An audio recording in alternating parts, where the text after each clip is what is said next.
শারীরিক চাহিদা মেটানোর জন্য মানুষের অভাব নেই, কিন্তু একটা ডিভোর্স মেয়েকে বিয়ে করে ভালো সংসার দেবে এমন মানুষের বড়ই অভাব।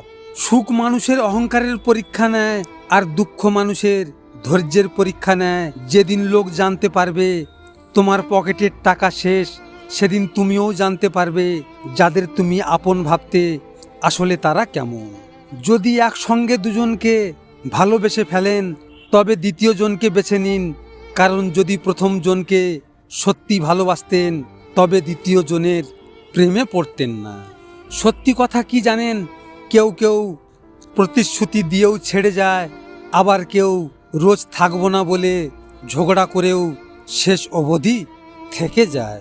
কাউকে খুশি রাখতে গিয়ে নিজের স্ত্রীকে কখনো কষ্ট দেবেন না, কারণ সে আপনাকে খুশি রাখতে নিজের সমস্ত সুখ ত্যাগ করে এসেছে।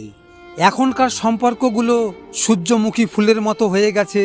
সূর্যমুখী ফুল যেমন যেদিকে সূর্য থাকে সেদিকে তার মুখ ফিরিয়ে দেয়, বেশিরভাগ মানুষও তেমন যেখানে স্বার্থ আছে সেদিকে মুখ ফিরিয়ে নেয়। সৎ পথে উপার্জন করো, অসৎ পথে নয়।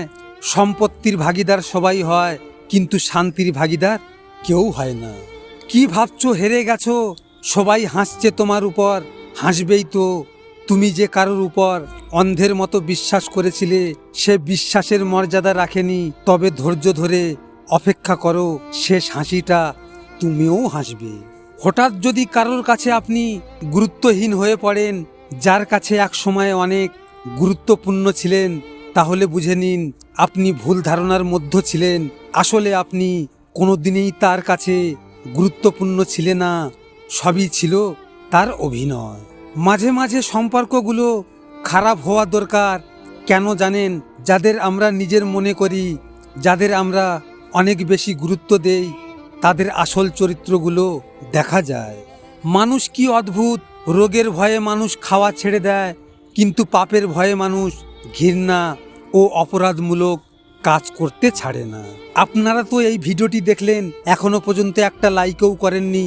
আপনাদের যদি এই ভিডিওটি নিয়ে কোনো মতামত থাকে কমেন্ট করে অবশ্যই জানাবেন।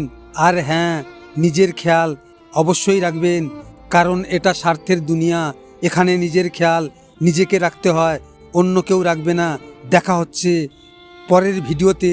ভালো থাকবেন, সুস্থ থাকবেন।